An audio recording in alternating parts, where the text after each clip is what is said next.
রবিবার সন্ধ্যায় বাংলায় আসছে নির্বাচন কমিশনের ফুল বেঞ্চ। ভোটের আগে পরিস্থিতি খতিয়ে দেখতে আসছেন মুখ্য নির্বাচন কমিশনার জ্ঞানেশ কুমার।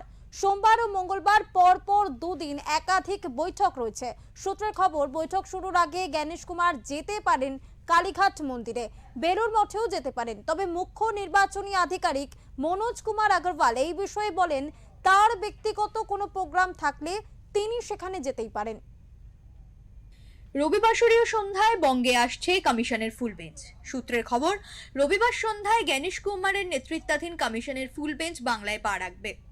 2 দিন ঠাসা কর্মসূচি রয়েছে জ্ঞানেশ কুমারদের। রাজনৈতিক দলগুলি থেকে রাজ্য প্রশাসনের উচ্চ আধিকারিক থেকে এসপি, জেলাশাসক, বিএলওদের সঙ্গে বৈঠক করবেন। সূত্রের খবর, বৈঠক শুরুর আগে জ্ঞানেশ কুমার যেতে পারেন কালীঘাট মন্দিরে, সেখান থেকে বেলুর মঠেও যেতে পারেন। তবে মুখ্য নির্বাচনী আধিকারিক মনোজ কুমার আগরওয়াল এ বিষয়ে বলেন, তার ব্যক্তিগত কোনো প্রোগ্রাম থাকলে তিনি সেখানে যেতেই পারেন, তবে অফিসিয়ালি তেমন কিছু জানানো হয়নি। এসআইআর প্রক্রিয়া শুরু হয় 2025 সালের অক্টোবর মাসের 27 তারিখ।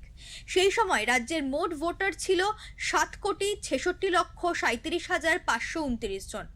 খসড়া তালিকা প্রকাশের পর দেখা যায় নাম বাদ যায় 58,20,899 ভোটারের। 28 ফেব্রুয়ারি তালিকা প্রকাশের পর দেখা যায় রাজ্যের মোট ভোটার দাঁড়িয়েছে 7,04,59,284 জন। এখনো বিচারাধীন 60 লক্ষ ভোটারের নাম। বিধানসভা ভোট দোরগোড়ায়। মঙ্গলবার সাংবাদিক বৈঠকে সেই বিচারাধীন ভোটার ও ভোটের নির্ঘণ্ট নিয়ে মুখ্য নির্বাচন কমিশনার কি বলেন সেই দিকে তাকিয়ে সকলে। সূত্রের খবর, নির্বাচন কমিশনের ফুল বেঞ্চ দিল্লিতে ফিরে যাওয়ার পর ভোটের দিনক্ষণ জানা যাবে। ব্যুরো রিপোর্ট, ওঙ্কার বাংলা।